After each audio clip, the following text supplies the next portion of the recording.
Foreign Relations Committee will come to order. Thank our colleagues and our witnesses for their patience. The ranking member and I were discussing a couple of items. We have a vote going on as we speak. So I think what we'll do is we have a vote going on as we speak. Do our opening So I statements. think what we'll do is I'll have myself and the ranking member do our opening statements. We'll recess. It's one vote at this point for the vote, and then we'll come back and begin our witness statements. So let me start by thanking today's witnesses for testifying about the ongoing crisis in Ethiopia. For decades, Ethiopia has been a key security partner for the U.S. in the Horn of Africa and Red Sea corridor, a region of tremendous strategic significance. New Jersey is also home to a proud Ethiopian diaspora community that remains actively engaged with current events. Until recently, many of us were hopefully watching a country that appeared to be in the midst of a historic transition to democracy after years of authoritarian rule. Now, a brutal war in Tigray, internationalized by Eritrea's participation, violence, and insecurity in other parts of the country, and rapidly closing political space have given rise to the possibility that Ethiopia is instead on a trajectory towards state collapse. On Tigray, let me be blunt. I see echoes of Darfur. There are reports of extrajudicial killings, sexual violence, forced displacement of Tigrayans. Armed actors have looted and destroyed health and education installations, attacked refugee camps. CNN recently reported that armed actors are blocking food aid. Aid workers have been murdered. As a result, Tigray now appears to be on the brink of famine. All sides are guilty of abuses, but the fragmentary reporting we have indicates that Ethiopian, Eritrean, and allied militia have disproportionately been responsible for targeting civilians in a manner that is both reckless and sinister. We appear to be witnessing war crimes and crimes against humanity. While the conflict in Tigray is the most alarming and graphic illustration of insecurity and ethnic violence in Ethiopia, it is far from the only place in the country where civilians, including members of Ethiopia's two largest ethnic groups, Amhara and Oromo, and other communities are being targeted and killed in significant numbers. A major force behind much of the unrest gripping the country is rapidly closing political space as a result of a failed democratic transition. The Prime Minister initiated laudable reforms early in his tenure. However, momentum has shifted. His government has jailed opposition leaders and their supporters, denied them due process. On his watch, journalists have been intimidated and even killed, and dissent and free speech have been suppressed. Unfortunately, the Ethiopian government has refused to pursue the kind of political dialogue that could lead to a political consensus about how a new Ethiopia should be governed. In this environment, there is little hope that Ethiopia's June 21st elections can credibly reflect the will of the people. I applaud the administration's focus on this crisis. The appointment of Ambassador Feldman as special envoy to the Horn of Africa sent an important signal. Although we do need to have a broader conversation about special envoys in general, I appreciate this effort thus far. But Prime Minister Abe has met our diplomatic initiatives with stonewalling, broken promises, and unfilled commitments. The government has failed to provide unfettered humanitarian access, secure the withdrawal of Eritrean troops, or commit to a political solution to the conflict. And throughout, it has engaged in misrepresentation and disinformation, including on the origins of the crisis in Tigray, the human rights and humanitarian situation on the ground, and the active involvement of foreign troops in the conflict. It has become abundantly clear that events on the ground call for a robust response from the U.S., the region, and the international community, one that conveys an unequivocal message. We will not tolerate war crimes, crimes against humanity, and ethnic violence. We must pursue accountability no matter how high up the chain of command responsibility lies. I support the administration's announcement of visa sanctions and a pause in some assistance. We should also impose targeted financial sanctions on individuals perpetrating conflict, use our voice and vote at international financial institutions to oppose all funding that does not directly support the basic needs of the Ethiopian people, and ensure that Ethiopian troops currently operating in Tigray who may be implicated in war crimes are not deployed as UN peacekeepers. In addition, the administration should begin marshaling international support for arms embargoes so that the weapons of war fueling this disastrous crisis can be taken off the table. We have strategic interests in partnership with Ethiopia, and its leaders will not be pleased by these actions. But the pursuit of our strategic interests at the expense of the Ethiopian people flies in the face of core American values and is ultimately unsustainable. With that, let me turn to the distinguished ranking member, Senator Risch, for his statements. Thank you, Mr. Chairman. Ethiopia is a vital and strategic security, economic, and regional partner whose relationship did improve significantly with the United States under Prime Minister Abiy's government. The historical political transition in 2018 that ushered Abiy into power was initially met with great optimism, not just from the United States, but also the world. The promise for Ethiopia's democratic transition is still possible, but recent events in both Ethiopia and the wider region, as well as global challenges like the COVID-19 pandemic and the resulting economic shocks, have complicated Ethiopia's journey. In particular, the ongoing war in Tigray, which began last November, has not just eroded U.S. optimism in Ethiopia's democratic future, but has instilled deep concerns that Ethiopia's economic and political transition is not for every Ethiopian. This war and its aftershocks have exposed deep divisions in Ethiopian society, and worse, has reignited possibilities of our greatest fears for this vital country anchoring the Horn of Africa region. I'm horrified by what we are witnessing in Tigray, a war that was initially termed by the Ethiopian government as a law enforcement operation. This operation has displaced millions and left millions more in need of urgent humanitarian assistance. The war has inflamed intercommunal violence, seen mass killings, widespread use of rape as a weapon, targeted destruction of livelihoods, and other horrifying cases of human rights abuses. It has also caused a large displacement of persons, which has led to a massive refugee flow, primarily into Sudan. This conflict has also impacted peacekeeping missions in Sudan and Somalia, inflamed tensions on Ethiopia's borders, and forced regional states to pick sides, not just regarding the Tigray war, but also the crisis over the filling of Ethiopia's Grand Ethiopian Renaissance Dam, also known as GERD. The war in Tigray is a threat to not only the future of the Ethiopian state and the wider region, but also to the strategic, economic, and security interests of the United States. Increased instability on the Horn of Africa, particularly in Ethiopia, further aggravates what is already a volatile region racked with crisis and countries undergoing fragile transitions. Such instability also undermines vital U.S. counterterrorism efforts. Countries like China, Russia, Turkey, and others in the Gulf are actively scrambling over access to resources and securing influence and power centers on the Horn of Africa and elsewhere on the continent, of course. At the end of the 116th Congress, I introduced a resolution with Senator Cardin calling for a peaceful resolution to the Tigray conflict. We reintroduced an updated version of the resolution this Congress, which passed this committee in late March and moved unanimously out of the full Senate just last week.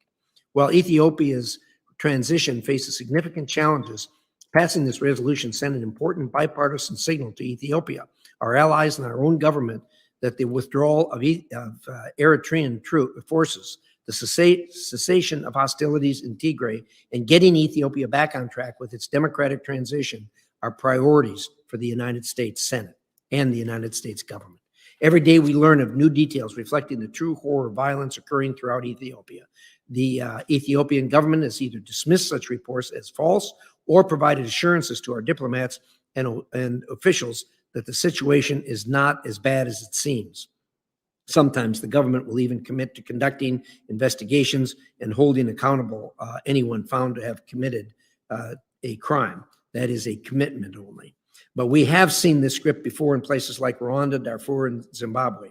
Leaving matters of accountability up to one of the participants in this conflict will not stop the atrocities and suffering. The United States and its allies must continue to transition and do so quickly from a position of hands-off diplomacy, like encouragement, engagement, and talking to the Ethiopian and Eritrean governments to hands-on action. Even though it took longer than I would have liked, I'm pleased by this administration's recent actions to impose visa sanctions on those carrying out those atrocities and thwarting vital humanitarian assistance. I'm also glad to see limits placed on foreign aid and using our voice and vote at multilateral financial institutions to send a clear message to the Ethiopian government that what is happening in their country is unacceptable.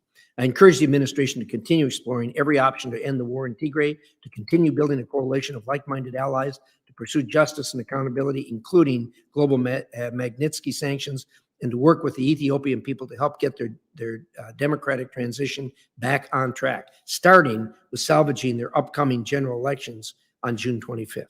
I look forward to a robust discussion on these issues. Thank you, Mr. Chairman. Thank you, Senator Risch. So there is one vote. The committee will recess subject to the call of the chair. And when we return, we'll introduce our two distinguished witnesses and look forward to their testimony. With that, this hearing is subject to recess.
Since its founding in 2017, the Oromo Legacy Leadership and Advocacy Association and Executive Director Sine, one of my constituents, has worked tirelessly to support democracy, inclusion, representation, and human rights in Ethiopia and globally.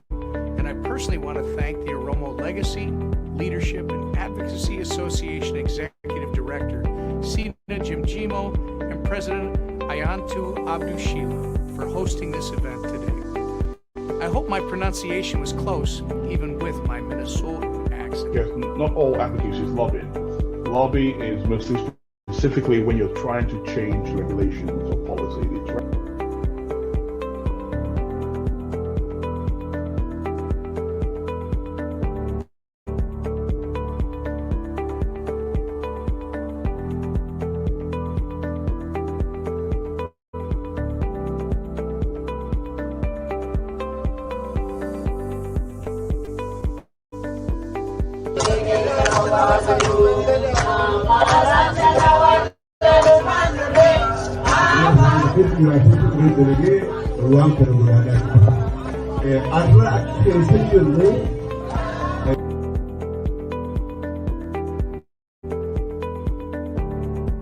No peace in Ethiopia. No peace in Ethiopia. Election yes. Election yes. Democracy yes. Democracy yes. Peace yes. Peace yes. War no. Or no. War no.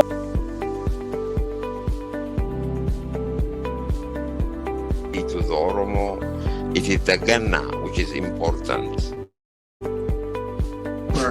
Achalu's work in music was actually the one that actually gave us a comfort that one day this will change. But at the same time, it's also the one that disturbed the people in power at that time. And so that's the true nature of an act. And so Ero means a winner, a warrior. Leenca underlined. Leenca means in Afaan Oromoo jabaa or strong.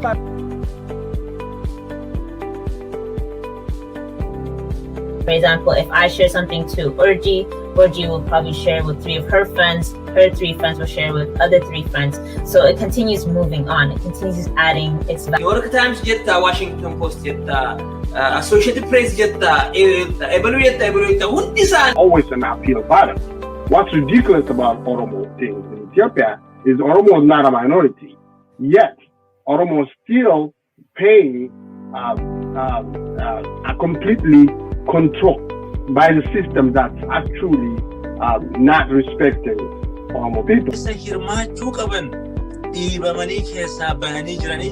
Kana uumaniif ati amma jennu kana isaan jedhanii jechu kana caalaa wanni gaafatamu hin jiru. Dhiibbaan kun jira. Wanti adda addaatti hirmaannee dhiibbaan kun resolution kun bareeda. Maal jettee wanni tokko. The Wallo massacre is real, and that is done by Amara militias. That is doing genocide in Tigray, and this needs to stop, and this needs to stop fast. And the international community need to act on this. They need to voice their concern, and they need to take steps.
Since its founding in 2017, the Oromo Legacy Leadership and Advocacy Association and Executive Director Sine, one of my constituents, has worked tirelessly to support democracy, inclusion, representation, and human rights in Ethiopia and globally. And I personally want to thank the Oromo Legacy, Leadership, and Advocacy Association Executive Director Sina Jimjimo and President Ayantu Abdushila for hosting this event today.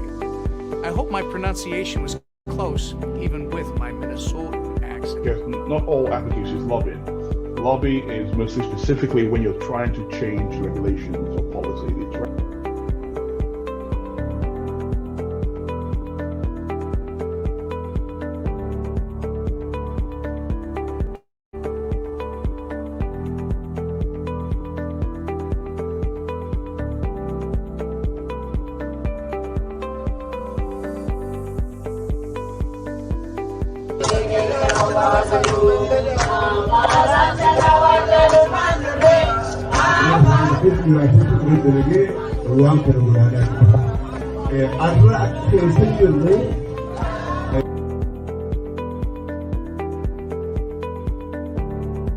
No peace in Ethiopia. No peace in Ethiopia. Election yes. Election yes. Democracy yes. Democracy yes. Peace yes. Peace yes. War no. War no. War no.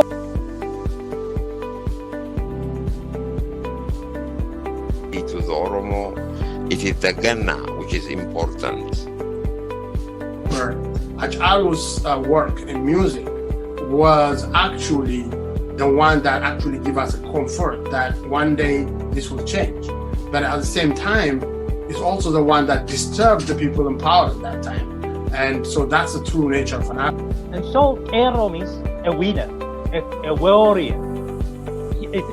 This Lencha underlined. Lencha means in Afan Oromo Jaba or strong part.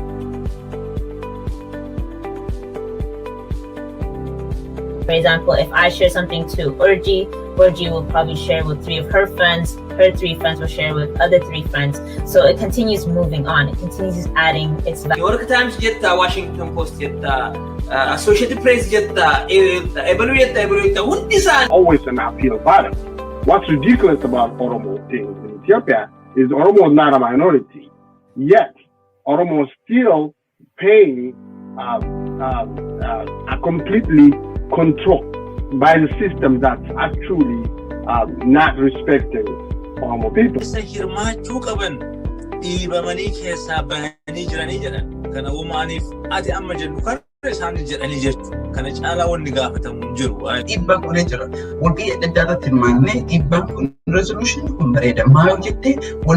The Wallo massacre is real, and that is done by Amara militias. That is doing genocide in Tigray, and this needs to stop, and this needs to stop fast. And the international community need to act on this. They need to voice their concern, and they need to take steps.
This hearing of the Senate Foreign Relations Committee will come to order once again. With us today on behalf of the administration is Ambassador Robert Godek, the Acting Assistant Secretary for the Bureau of African Affairs, who has a long and distinguished career in the Foreign Service. Ambassador Godek previously served as Principal Deputy Assistant Secretary and as Deputy Assistant Secretary in the Bureau. Prior to these assignments, the ambassador was Deputy Commandant and International Affairs Advisor at the National War College and Ambassador to Kenya. Ambassador Godek also served as the Principal Deputy Coordinator for Counterterrorism in the Bureau of Counterterrorism in the Department of State and our Ambassador to Tunisia. Ambassador Godek is joined this morning by Ms. Sarah Charles, the Assistant to the Administrator of USAID's Bureau for Humanitarian Assistance. Prior to that, Ms. Charles was the Senior Director for Policy and Advocacy for the International Rescue Committee, where she led efforts to reform the humanitarian aid system and promote policies to improve the lives of refugees and other conflict-affected people. Her previous positions include several stints on the White House National Security Council, including as Director for Humanitarian Affairs, Acting Senior Director for Strategic Planning, and before joining the NSC, Ms. Charles covered the Middle East for USAID's Office of Transition Initiatives. Welcome to both of you. Thank you for the insights I know you'll provide the committee. Your full statements will be included in the record. We ask you to summarize it in about 5 minutes so we can have a conversation with you. And Ambassador, you will be recognized first. Please proceed. Mr. Chairman, Ranking Member, distinguished members of the committee, thank you for the opportunity to speak with you today about Ethiopia, a country with a rich history, but that today is racked by intercommunal violence that threatens to undermine its national unity and destabilize the Horn of Africa. The United States is committed to building an enduring partnership with the Ethiopian people, but that only adds to the grave concern that we all share about the crisis in the country, particularly in Tigray. The violence in Tigray is horrifying. It shocks the conscience. Since the conflict began in November, thousands have died, with thousands more injured. We estimate that there are approximately 2 million internally displaced persons, 63,000 refugees, and 5.2 million people in urgent need of assistance. The United States condemns in the strongest terms the brutal killings, sexual violence, including gang rape, forced removals, wanton destruction of civilian property. We condemn all of the human rights violations, abuses, and atrocities that have taken place in Tigray. The atrocities have been committed by all of the armed actors, including the Ethiopian National Defense Force, Amharan Regional Forces, Eritrean Defense Forces, and to some, but a lesser degree, by the Tigray People's Liberation Front. In Western Tigray, security forces belonging to the Amhara regional government are forcing ethnic Tigrayans from their homes in what Secretary Blinken has described as acts of ethnic cleansing. The Eritrean Defense Forces are undertaking a campaign of unremitting violence and destruction that amounts to the collective punishment of the people of Tigray. The violence, abuses, and atrocities are unacceptable. They must stop now. Despite statements by the Ethiopian government that the conflict is over, the security situation has worsened in recent weeks, exacerbating the dire humanitarian crisis and hindering an already difficult response. US and UN analysis shows that the continuing conflict has resulted in a situation close to famine. There are confirmed reports of Tigrayans dying from malnutrition and starvation. Increased fighting, checkpoints, lawlessness, and harassment by the warring parties are blocking humanitarian movements and putting them at physical risk throughout Tigray. The killings of a USAID partner staff member and 7 other humanitarian workers are tragic, and we condemn them. Since the beginning of the conflict, the US government has worked with international partners to end it. We seek an immediate ceasefire, full and unhindered humanitarian access, protection of civilians, the withdrawal of Eritrean forces and Amhara regional forces, a political settlement of the crisis, and an independent international investigation of human rights violations and abuses and atrocities, and accountability for those responsible. The administration is using every available tool to alleviate suffering and end the conflict. We have coordinated with like-minded partners, regional governments, the African Union, and a wide range of other organizations and individuals. We have pressed the UN Security Council and the UN Human Rights Council to put the situation in Ethiopia on their agendas and to act to end the crisis. We've engaged directly with the Ethiopian and Eritrean governments at the highest levels, pressing them to end the hostilities and to follow through on commitments for the withdrawal of Eritrean forces, as well as to protect civilians and ensure unhindered humanitarian access. Multiple calls from the Secretary of State to Prime Minister Abiy and Senator Coons traveled to Ethiopia on behalf of President Biden resulted in some modest progress, but it is far from sufficient. Following his appointment, Special Envoy Feltman took a 2-week trip to the region earlier this month, an intensive effort to find a durable solution. He will return to the region next week. While diplomatic efforts have been underway, the administration has also taken stronger steps. In light of the human rights situation, we have restricted our foreign assistance to Ethiopia. We will continue, however, humanitarian assistance and other critical programs in health, food security, democracy, and human rights. We are withholding support for new lending from the multilateral development banks that does not address basic human needs and are asking our allies to do likewise. Secretary of State has taken steps to impose visa restrictions on Ethiopian and Eritrean government officials, Amhara regional and irregular forces, and members of the TPLF who are impeding the resolution of the crisis, blocking humanitarian access, or committing atrocities. Should those stoking the conflict fail to reverse course, Ethiopia and Eritrea should anticipate further actions. It cannot be business as usual in the face of the violence and atrocities in Tigray. Tragically, while Tigray is the worst of the ethnic conflicts in Ethiopia, it is only one of them. From attacks on ethnic Amharans and the Gumuz and Benishangul Gumuz, ethnic Oromo and Amharans in Oromia, to violence between people in the Afar and Somali regions, to the multiple conflicts unfolding in the southern nations, nationalities, and peoples region, Ethiopia is at a turning point. The government's response of mass arrests, media restrictions, human rights violations, and declining political space is fueling intercommunal rivalry and imperiling the national elections now scheduled for June 21. Widespread insecurity, mass displacement, and logistical challenges raise serious questions about these elections, and the United States has made the decision not to deploy observers to monitor them. We urge the Ethiopian government to begin an inclusive dialogue of reconciliation to end the deep-rooted conflicts and to find a shared democratic path forward. The United States is prepared to support such a dialogue. Finally, there are the ongoing challenges around the Grand Ethiopian Renaissance Dam and the Al Fashaga border area between Sudan and Ethiopia. On the GERD, the United States believes Egypt, Ethiopia, and Sudan's concerns over water security can best be addressed through serious negotiations among the parties under the leadership of the African Union. Both problems pose risks to the regional peace and security, and the United States government is working hard with partners to help resolve them. As I said at the beginning, the United States is committed to a partnership with the Ethiopian people, the country's national unity, stability in the Horn of Africa. But Mr. Chairman, members, alarm bells are ringing in Ethiopia. The risk of protracted and wider conflict is growing, and the time for action to prevent it is now. In that regard, I want to thank the Congress for the strong resolutions and statements that have been issued. They're important and they help.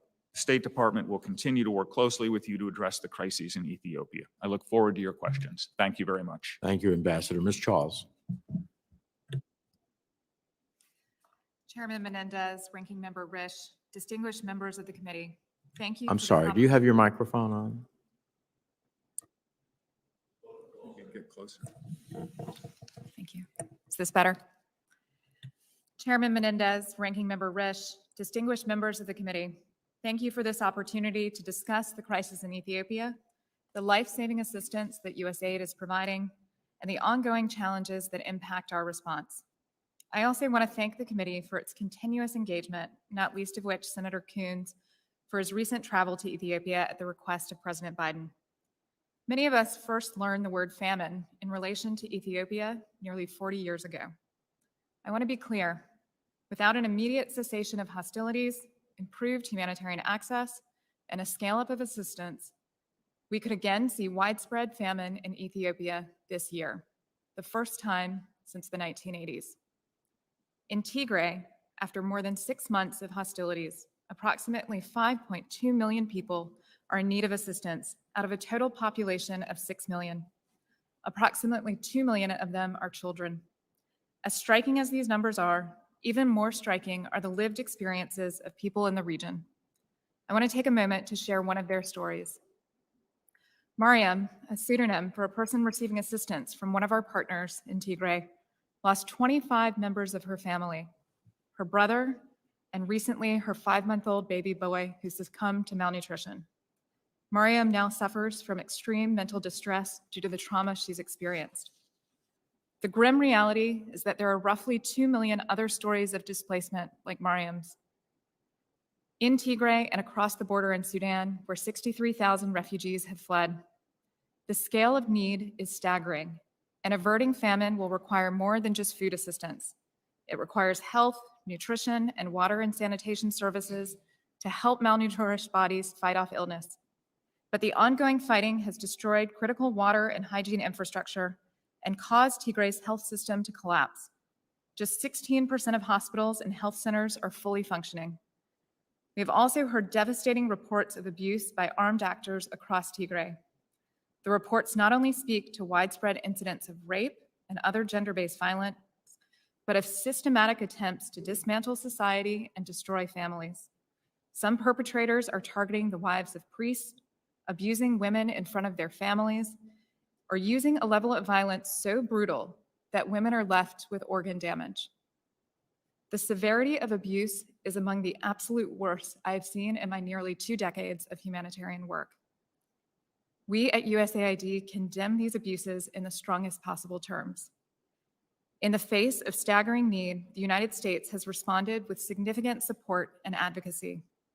We're the largest donor to the humanitarian response, providing nearly $305 million in humanitarian assistance since the conflict began.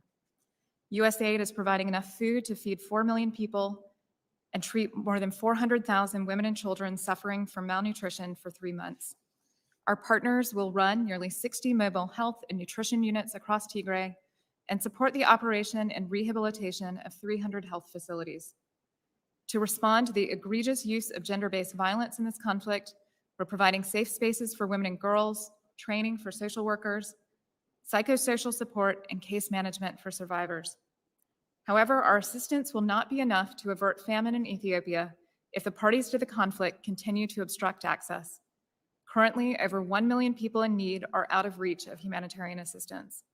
The response is plagued by access constraints imposed by the government of Ethiopia, including restrictions on visas and communications equipment for humanitarian staff, both of which are critical for our partners' security and ability to sustain and expand operations. But our biggest challenges are the ongoing hostilities and the continued blocking of access by Eritrean Defense Forces, Ethiopian National Defense Forces, Amhara Regional Forces, and others. Our partners also report increased hostility and targeting of humanitarian workers. By blocking food assistance and preventing farmers from planting and harvesting, these actors are actively exacerbating the risk of famine in Tigray. Lastly, the Tigray response is underfunded, and we continue to urge other donors to scale up their assistance to meet unmet needs. I'm honored to be here today to discuss our work and underscore the United States' commitment to the people of Ethiopia. But while our humanitarian assistance can help alleviate urgent needs, it will not address the root causes of the conflict or ongoing human rights abuses. Despite the heroic efforts of local communities and humanitarian workers, the trajectory of the crisis in Tigray is clear. Widespread famine, unless the parties to the conflict provide unhindered humanitarian access and allow the people of Tigray to once again plant.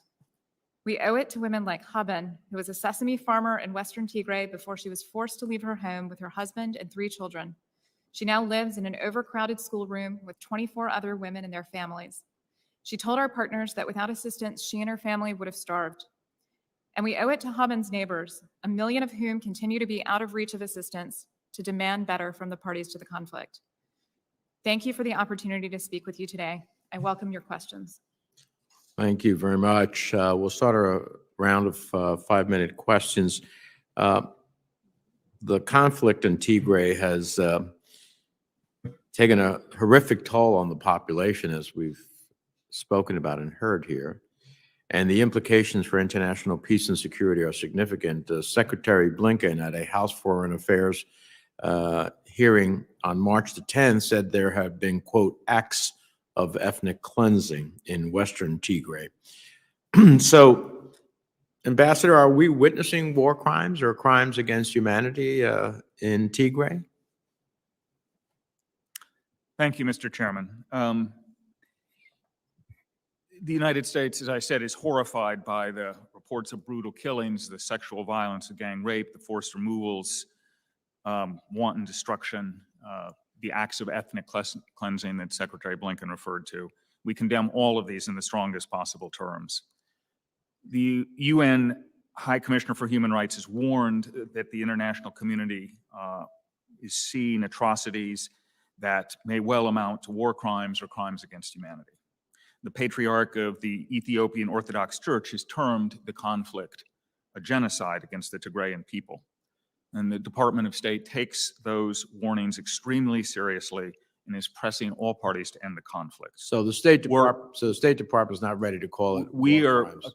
Mr. Chairman, we are acutely aware of the need to determine whether the conduct meets the legal standards for atrocity crimes. And we are acutely waiting for that determination, And because we for have many of initiated- us, we believe, in fact, these are war crimes and crimes against humanity. So, and I understand the concerns of such a designation, but we cannot turn blindly away when such things happen in the world.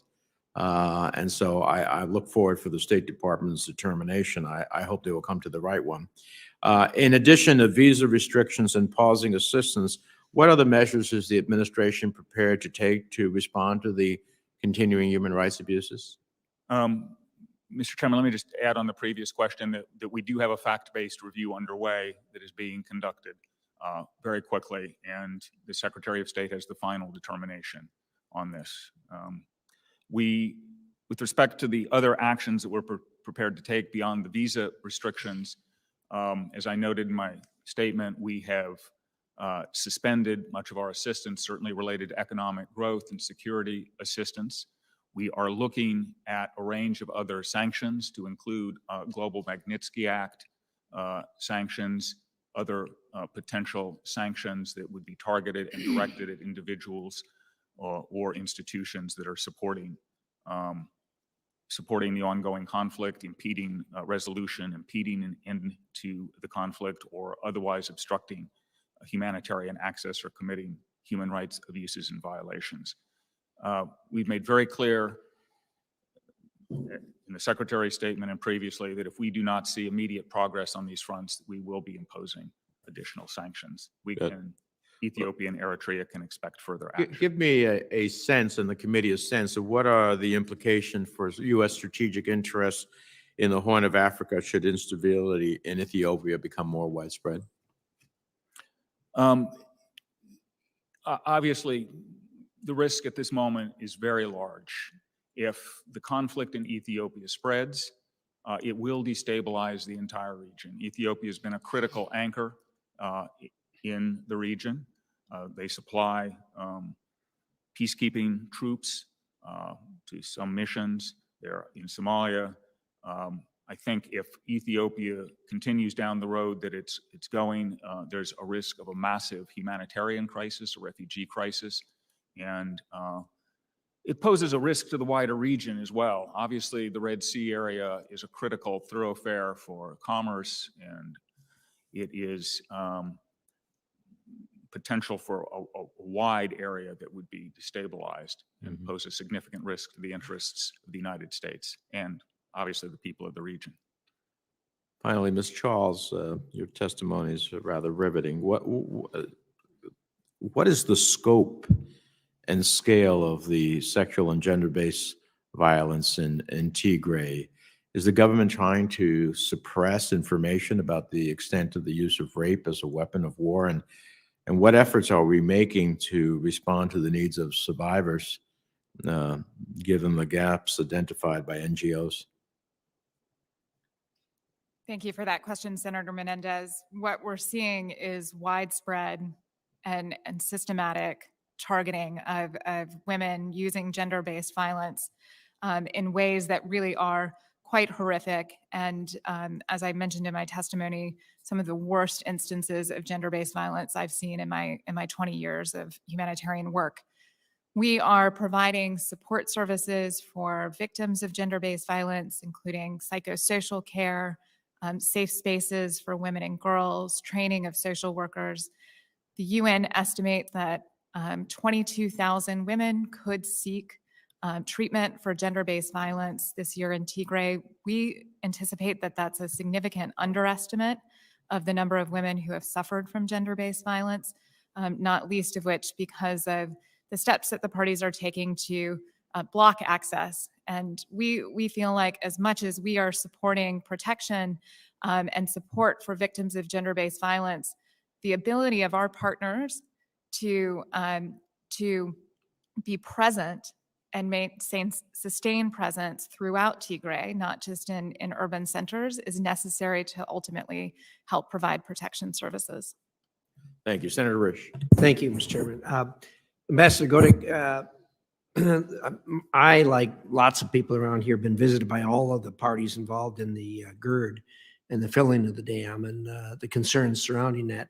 What are your thoughts as to what the current conditions on the ground have done as far as the negotiations to try to come to some resolution of that?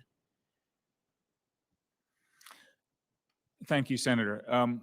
So obviously there is a substantial effort underway to get all of the parties to come to a resolution, to an agreement. We do believe that there are technical solutions to the concerns that the parties have, and that would allow, frankly, a resolution of this problem. I'm assuming we talk about the different parties involved and haven't mentioned the Egyptians, but I assume if they get offended by this and get somehow engaged, that's going to complicate the situation even worse in the area. Am I right or wrong on that? I'm sorry, Senator, if they get involved militarily or whatever, I guess, is that going? I assume that's going to complicate things worse there. Is that absolutely? Obviously, Senator, that would be catastrophic if there were some sort of military engagement over this. The United States supports an African Union process to resolve this dispute. We support the negotiations which are being undertaken by the African Union. We are prepared to provide significant support. Special Envoy Feltman has already been engaged on this matter. We believe, again, that there are solutions to this problem. And really, in the first instance, what we would be looking for is a sort of a two-stage process. So initially, some sort of agreement around the immediate concern about the filling that would be likely to happen in July, and around which certainly the Egyptians and the Sudanese have a lot of concerns. And then a second stage that really provides a longer-term solution around the water and its use and the dam. So we are working very hard on this, but it does need to be a peaceful resolution. My sense is in listening to the parties, some are more enthusiastic about the African Union involvement than others, but also some of them seem to be begging for our assistance to get more engaged in this than what we are. Am I correct on that? Yes, you're correct on that. I think what I would say, Senator, is the challenge is that, again, there are kind of technical solutions to the issues that the parties raise, but there is an absence of political will. These differences can be bridged, but the parties, all of them, have to be prepared to come to the table to reach a reasonable agreement. But there are differences in the view, obviously, between the various parties about our involvement, about the African Union involvement. You think more involvement on our part would be helpful or not? I think our involvement is very important, Senator. I think that we can provide both technical expertise, for example, on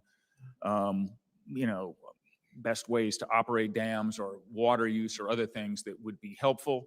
And so we've sought to do that. Also, we've frankly sought to provide some support to the African Union and its mediation efforts.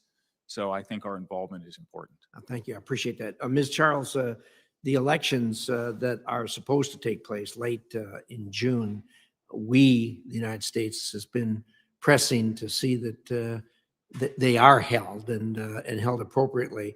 Having said that, listening to what I hear about what's going on, particularly in the countryside, do you think that those elections are going to have the kind of credibility that are needed after the fact?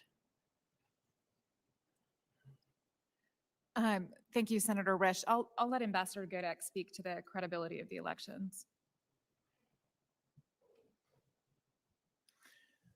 Senator, we are very seriously concerned about the upcoming elections. There are a number of logistical issues around the conduct of them. Frankly, in many respects, they're not prepared logistically. There are also concerns about the political space that the various parties, that others in Ethiopia have had to carry out the elections. We have expressed our concerns quite clearly to the government. Many of the specific logistical concerns I'll just mention were quite well documented, I think, in the IRI NDI report that just came out. Our view is that what really is critical here is that there be an inclusive dialogue started in Ethiopia to address the underlying issues. One election is not going to resolve these problems. There are serious doubts about its credibility, and what we need to see is a long-term effort to address the underlying tensions between the communities. And without that, I think the problems will continue and worsen in the country. Thank you. Appreciate that. Thank you, Mr. Chairman. Thank you, Senator Risch. I understand we have Senator Cardin virtually with us. Thank you, Mr. Chairman. I thank both of our presenters for their incredible service. I know this is extremely difficult, and I know it's very challenging just to be a witness to what's happening in Ethiopia. So, Mr. Ambassador, you talk about the United States expressing its objection in the strongest possible terms to the violence that's taking place. But I think action speaks more than words. And I think Senator Menendez's point about the determination of war crimes or crimes against humanity is a clear position for the United States. So I would just urge the administration as quickly as possible to complete its review. And I hope the outcome is very clear to the international community about the atrocities that are taking place in Ethiopia. I want to drill down on your statement about documenting and holding accountable those that are responsible for these atrocities.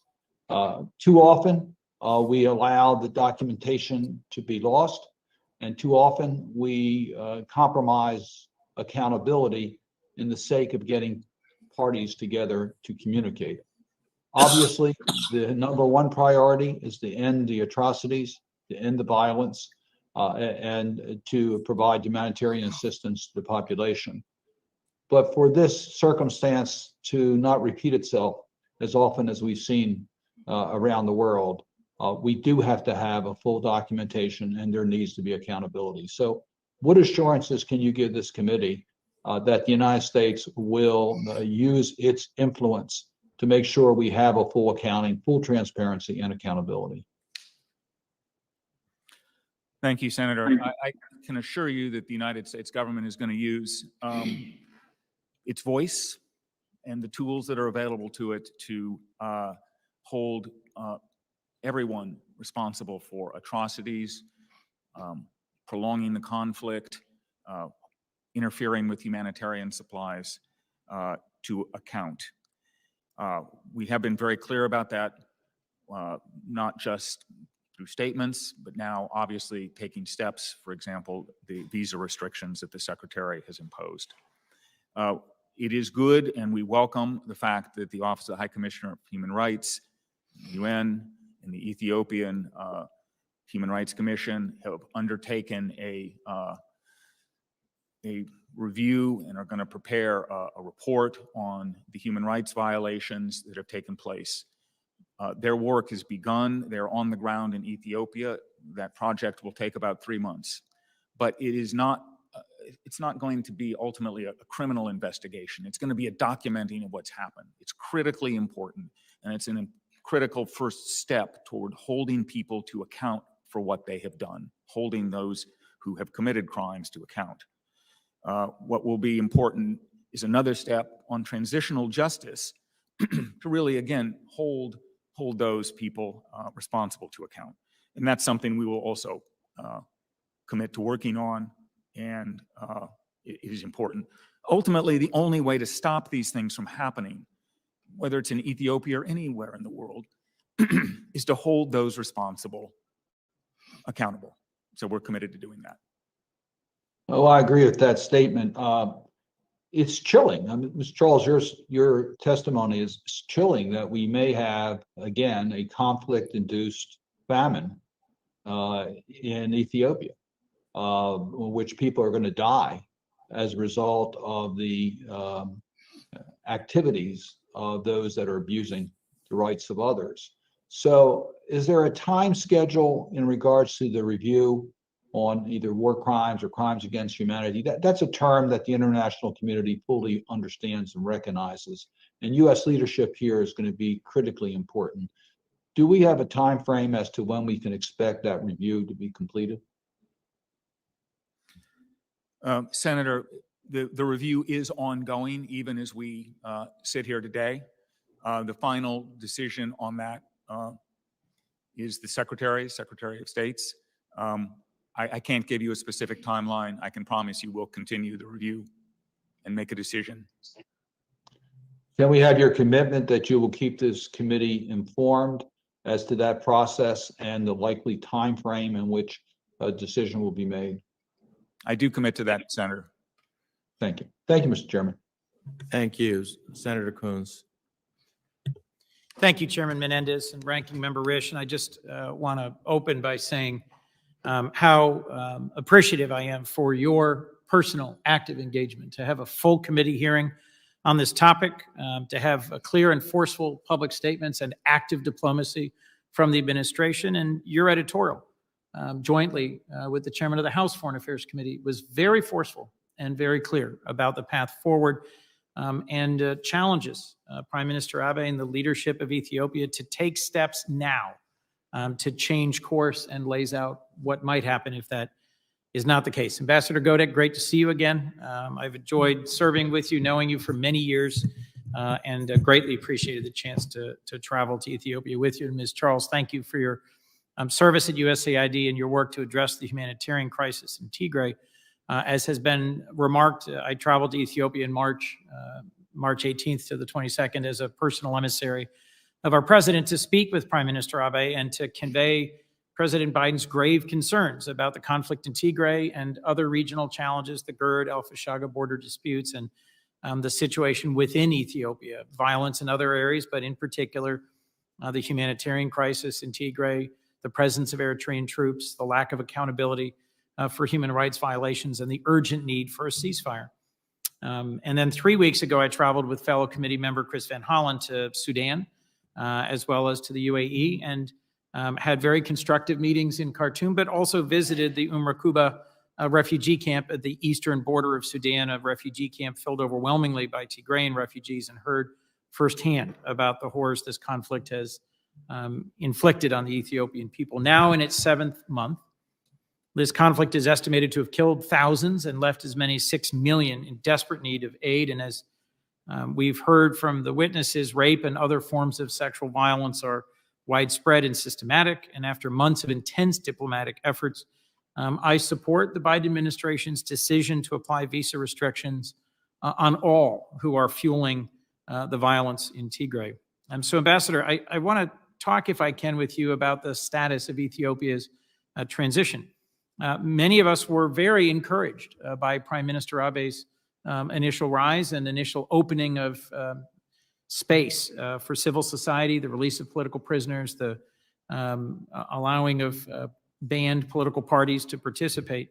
And his rise to power was facilitated by years of widespread protests against government policies and brutal repression, He shared an inspiring vision of Ethiopia that inspired people in his country and around the world. But the protest movement that largely brought him to power was led by young men in Oromia, many of whom are now in prison or who have joined armed groups. How would you assess Prime Minister Abe's vision of the transition compared with its current reality on the ground? Thank you, Senator, and it's a pleasure to see you again as well. We certainly share the view that when Prime Minister Abe came to power, he presented a vision that was attractive and hopeful of opening up the country, of expanding democracy, of giving people more rights. Unfortunately, the implementation of that has not met, I think, all of the hopes. We're deeply concerned about the closing of the political space, the reality that many politicians have been arrested, some are in prison, that there have been, there was some opening of the media, that there continues to be significant issues with reporters being jailed, international reporters such as Simon Marks being expelled from the country. There are significant issues in the implementation of this vision, which is why we believe at this point the only path forward is an inclusive dialogue that involves all the parties.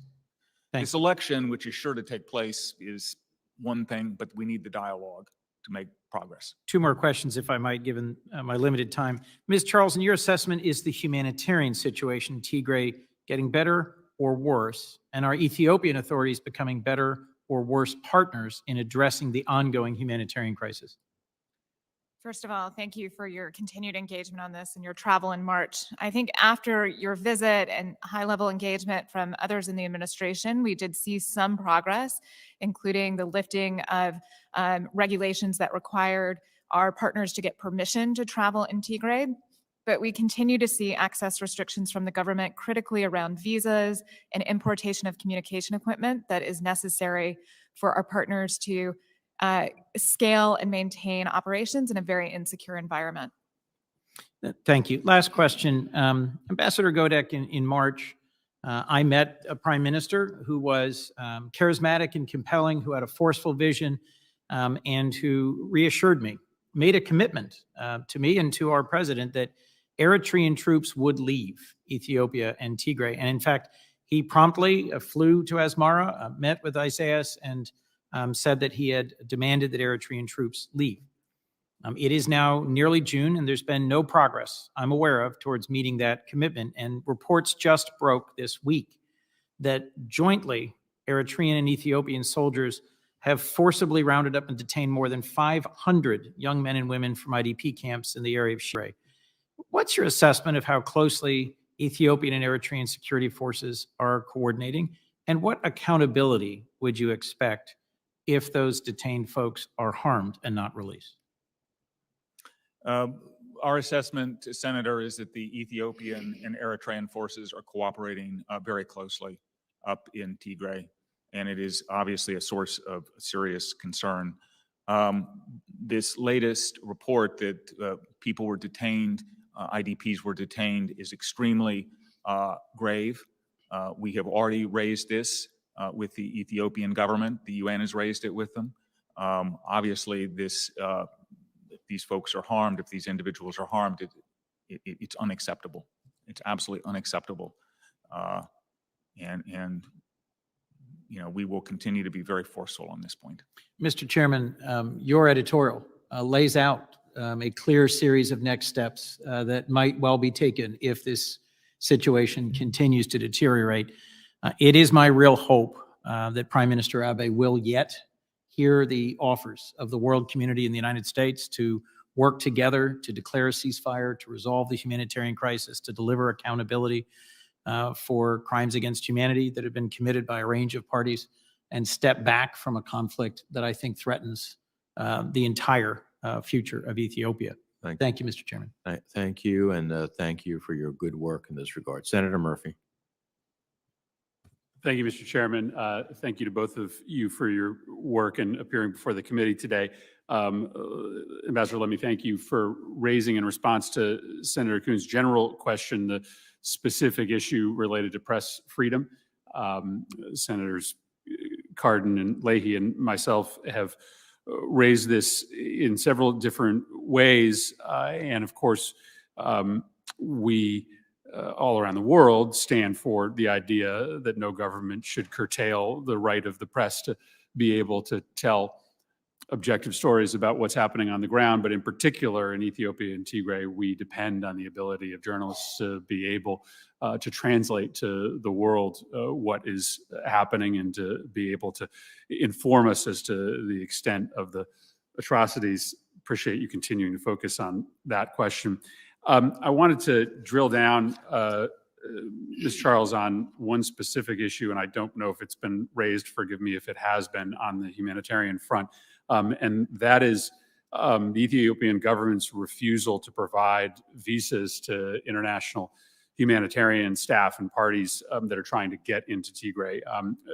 Just wanted to get an update as to whether we foresee any progress in getting more aid workers into Tigray, and what are the roadblocks that are standing in the way of these requests? Thank you for that question. We continue to ask for extended visas for humanitarian workers, 6-month visas, as well as allow for the importation of critical communications equipment.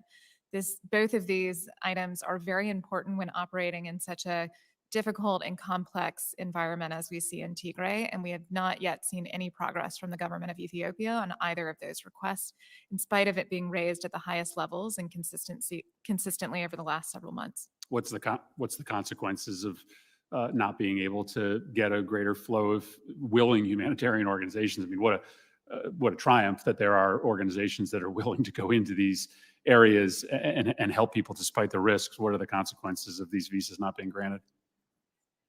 Well, the consequence of continued obstruction by all parties, including the government of Ethiopia, is that we will be facing the first widespread famine in Ethiopia since the 1980s. We need the government of Ethiopia to cooperate with our humanitarian partners to allow for the scale-up of assistance that's necessary to avert the worst. Mr. Gode, I just was hoping that you might talk to us a little bit about the influence of Gulf nations, the UAE and the Saudis.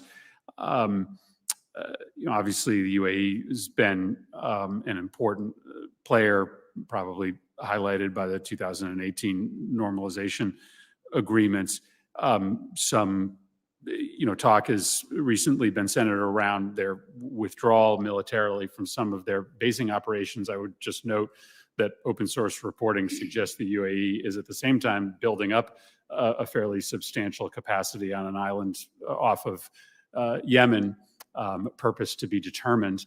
What can you say about, in particular, the UAE, but more broadly, the Gulf's influence, their ability to be a partner or a obstruction to the path to peace that we're seeking?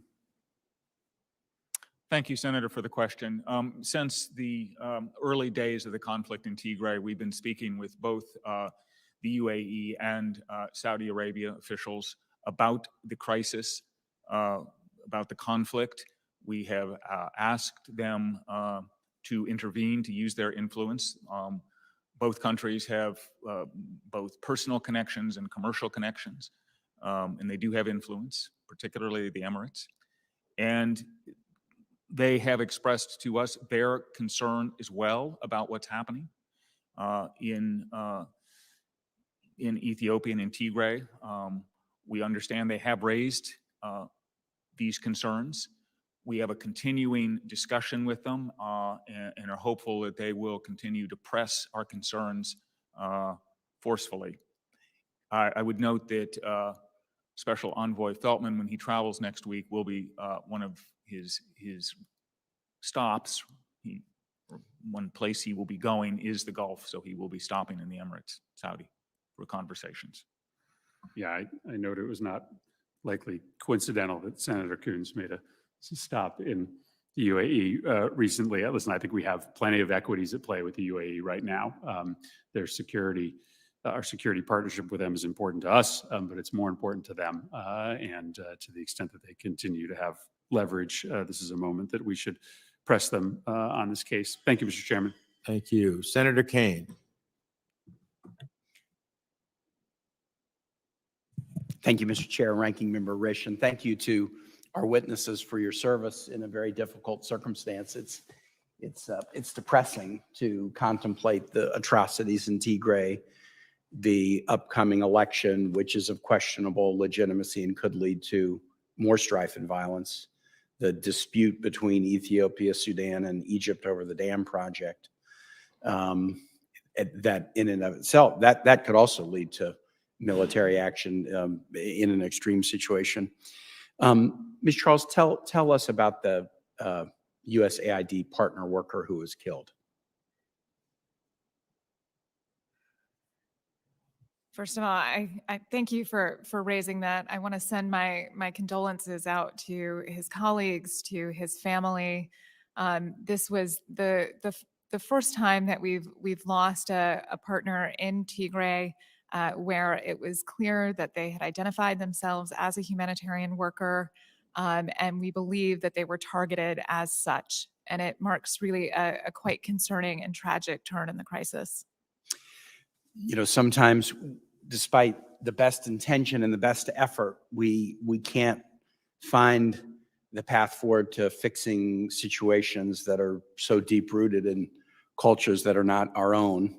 But even when we can't make headway, sometimes in solving these seemingly intractable problems, we do stand for American values by delivering humanitarian aid.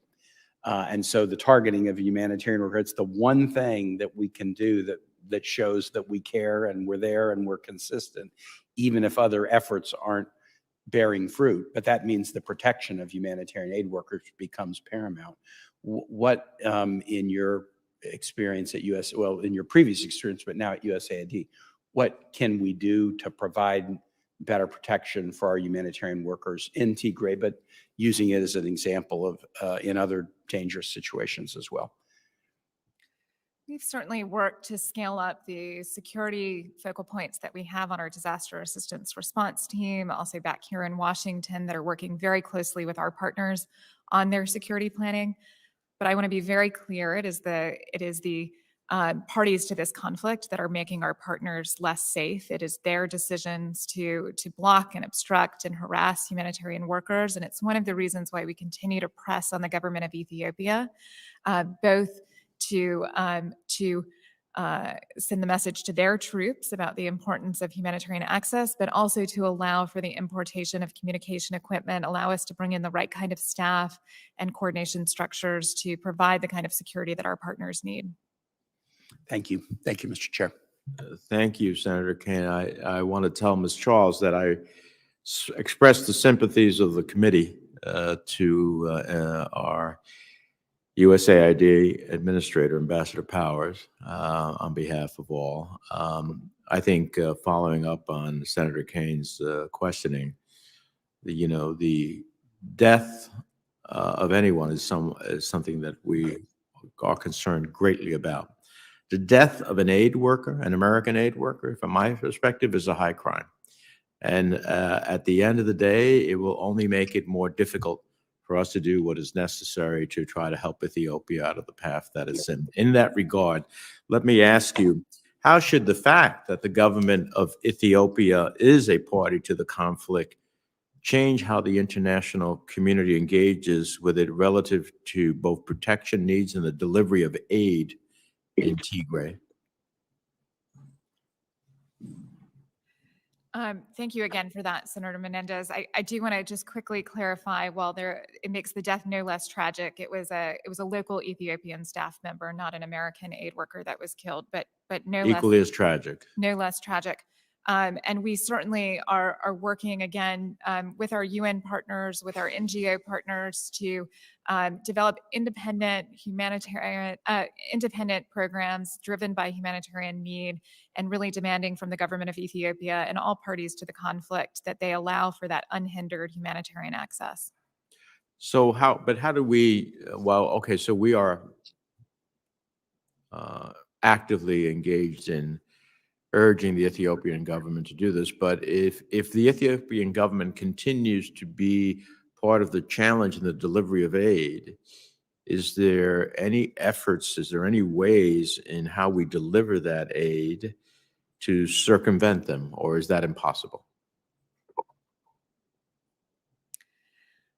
We certainly are pursuing any number of methods to deliver assistance. We don't deliver assistance in Tigray through or with the government of Ethiopia. We deliver it independently. But of course, the government of Ethiopia has a lot of control in Tigray over our ability to move freely, our ability to bring the right staff and equipment in, and we continue to press for them to do that unhindered. Ambassador Godik, Tigray is rightly the focus of a lot of our attention at the moment, but I'm also worried about violence and atrocities in other regions of Ethiopia. Civilians from communities, but not limited to Ethiopia's two largest, the Amhara and Oromo, have been the target of violent attacks in recent months and years. What accounts for this specific violence? Thank you, Mr. Chairman. So there is intercommunal, interethnic violence in many areas across Ethiopia. There's a number of drivers of this conflict. Some of them are boundary disputes. Some of it's related to conflict over pastoral lands, areas. There's a number of drivers to this. We do have a number of programs run mostly through USAID and OTI to help address some of the conflicts that are out there. Frankly, the lifting of, in the recent years of some of the restrictions that were in place have had the perverse effect of what, allowing some of this to boil up.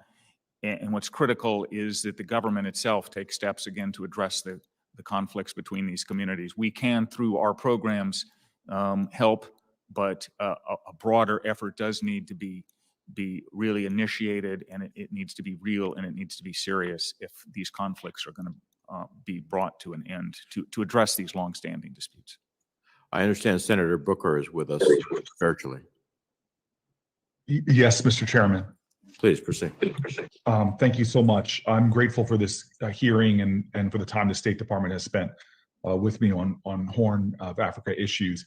If I could just jump right in, it's been really horrific, the reports that I've been reading and hearing about violence and sexual violence against women and girls as young as 8 years old. It has been gruesome to hear.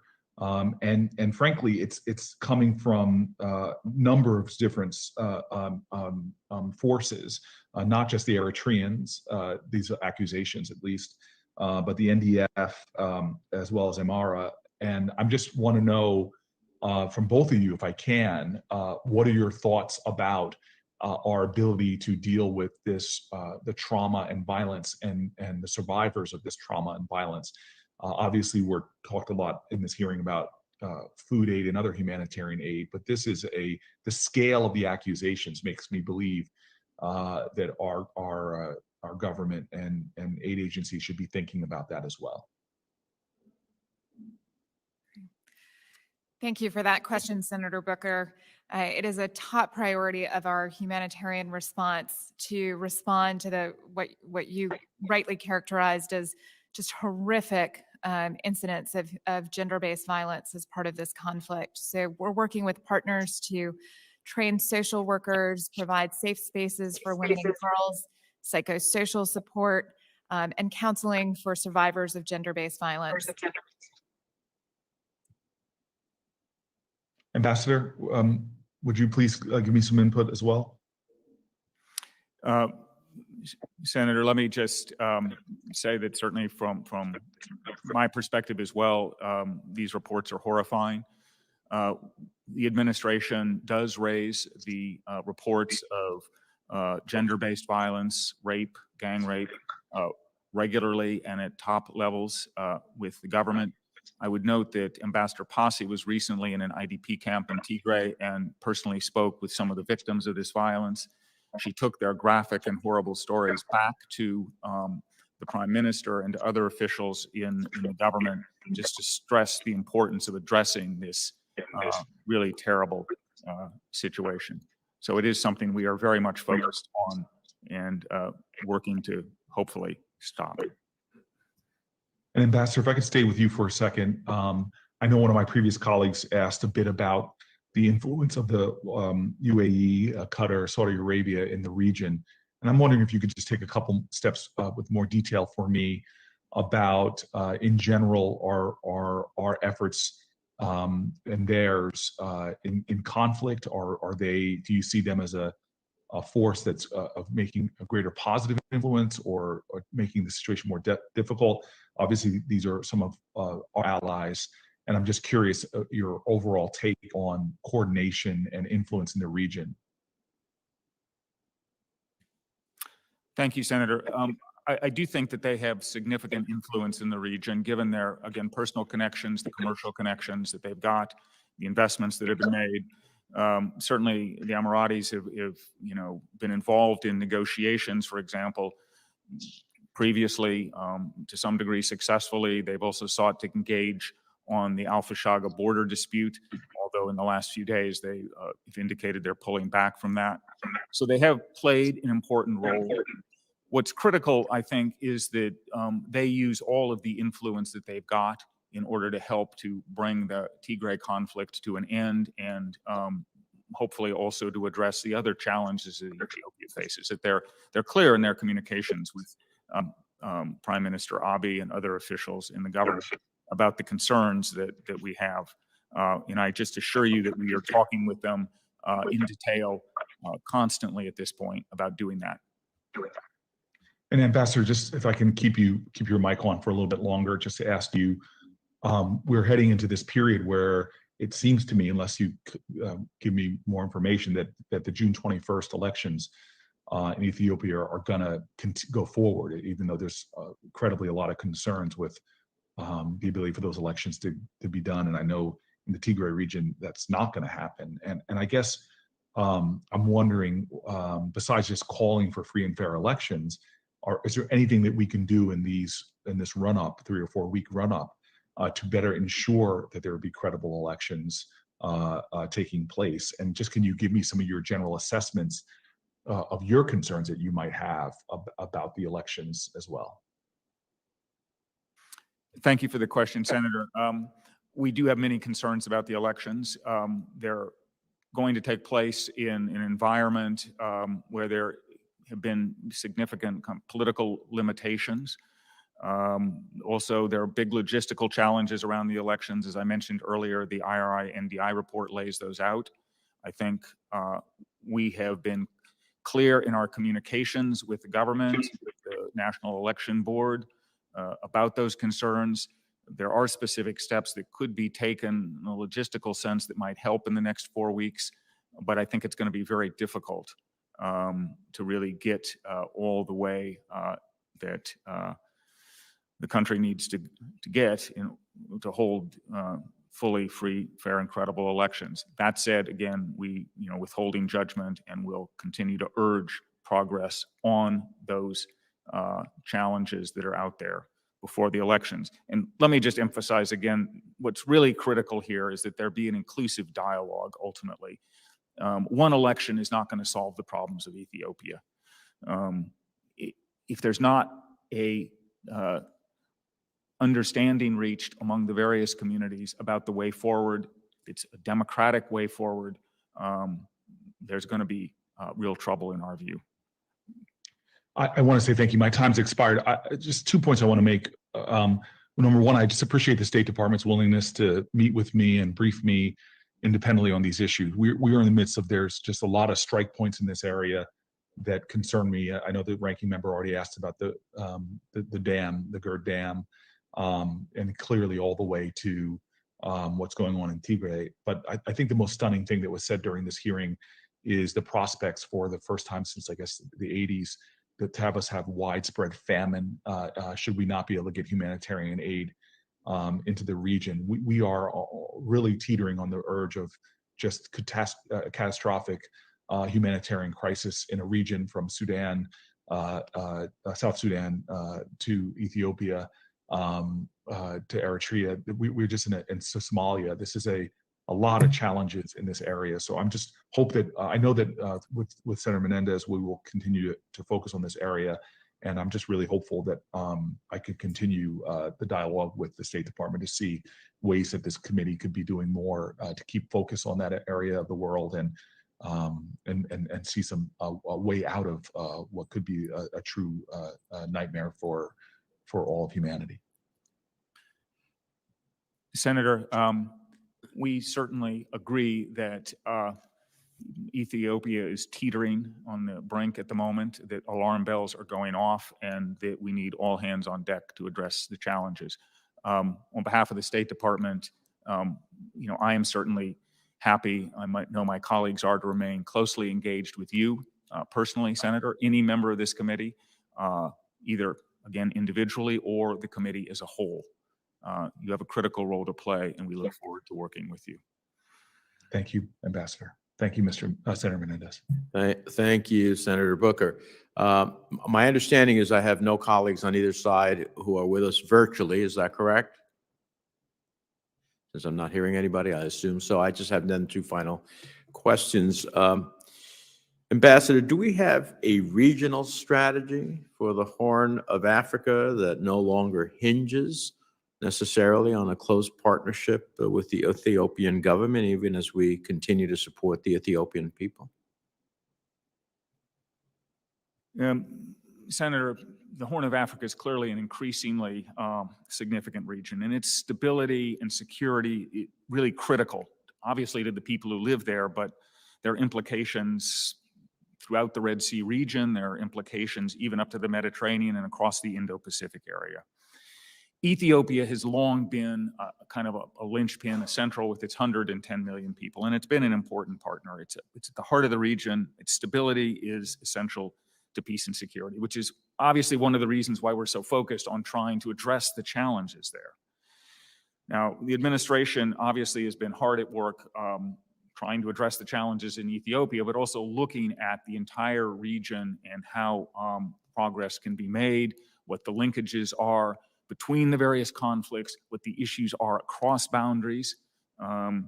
We're still early in the administration, but I want to assure you that there is a robust conversation going on about how to bring all of this together in a way that makes sense. Well, I appreciate that. Here's our problem, and it's not only unique to the Horn of Africa. Very often we pursue our strategic and national interests vis-a-vis a country, and that country doesn't pan out to be what we aspire and expect it to be. And if we wait until it's no longer the country we hope it to be, then we're in a world of hurt. So while I'm not for abandoning our aspirations for Ethiopia, I am for being strategic and planning to think about what will happen if that falls apart for a short or longer period of time. And I think we have enough challenges in that regard. I commend that to your attention. When I speak to the Secretary, I will do the same. Now, Ethiopian contributions to UN and AU peacekeeping, they're important, but we need to ensure that those who are implicated in atrocities are not rotated into peacekeeping missions. How do we intend to address that issue? Thank you, Senator, for the question.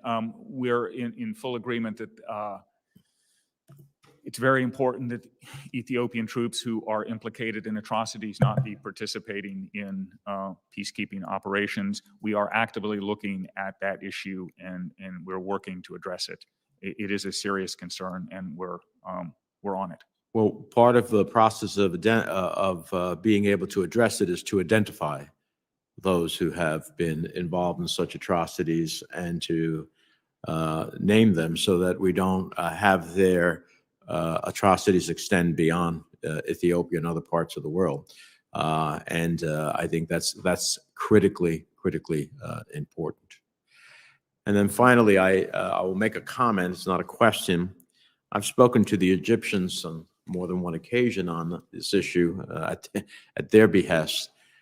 I have a real sense that if the GERD issue is not dealt with in a way that assures them of their concerns about the Nile flowing into what would be the heart of their water supply in Egypt, that they will do what is necessary. I don't like red lines, but they have suggested that they have red lines. And I take them at their word that they have red lines. Not that they are desirous of doing that. They also have a very strong expression that they hope to have a resolution peacefully, but that they have their own red lines. I hope that we are engaging in that very robustly, because the last thing we need, in addition to everything that is going on in Ethiopia, in addition to the possibility of a famine, to the sexual violence that is taking place, is to then have a military conflict over the GERD. So I just seriously hope we are fully engaged and understand where the parties are and how serious some of them are of purpose. Senator, I can assure you that the administration up to the president are engaged on this matter, very concerned about it, and doing everything we can to resolve it. We certainly agree that any sort of conflict over the GERD or Al-Fashaga would be catastrophic for the region, and it must be avoided. We're working hard to prevent any such conflict. All right. Well, this hearing record will stay open to the close of business tomorrow. With the thanks of the committee for your testimony and your service, this hearing is adjourned.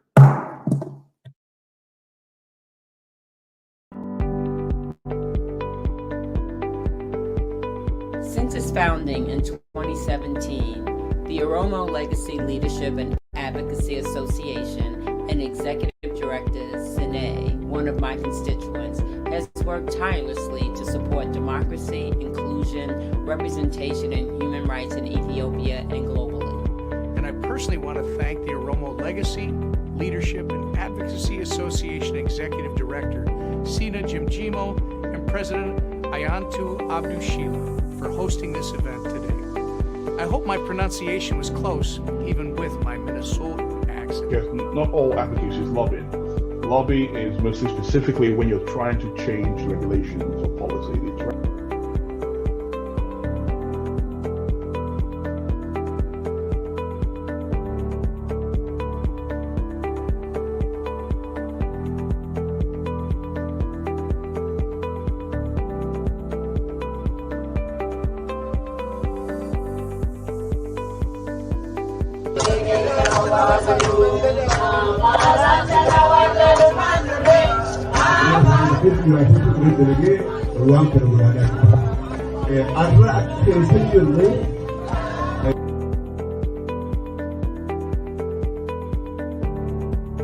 Peace in Ethiopia. No peace in Ethiopia. Election yes. Election yes. Democracy yes. Democracy yes. Peace yes. Peace yes. War no. War no. War no.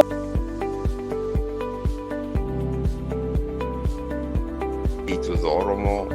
It is the Ghana, which is important. Achalu's work in music was actually the one that actually gave us a comfort that one day this will change. But at the same time, it's also the one that disturbed the people in power at that time. And so that's the true nature of an artist. And so Ero means a winner, a warrior. This Lencha underlined. Lencha means in Afan Oromo Jaba or strong part.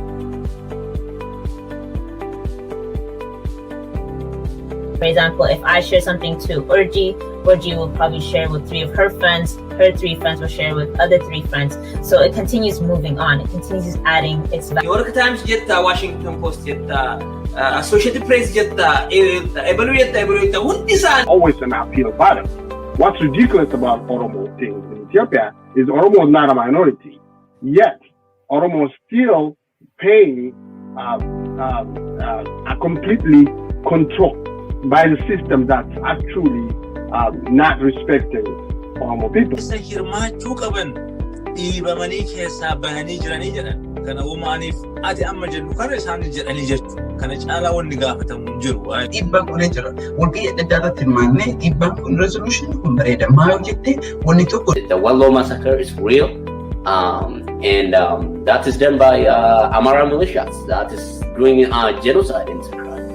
And this needs to stop, and this needs to stop fast. And the international community need to act on this. They need to voice their concern, and they need to take steps.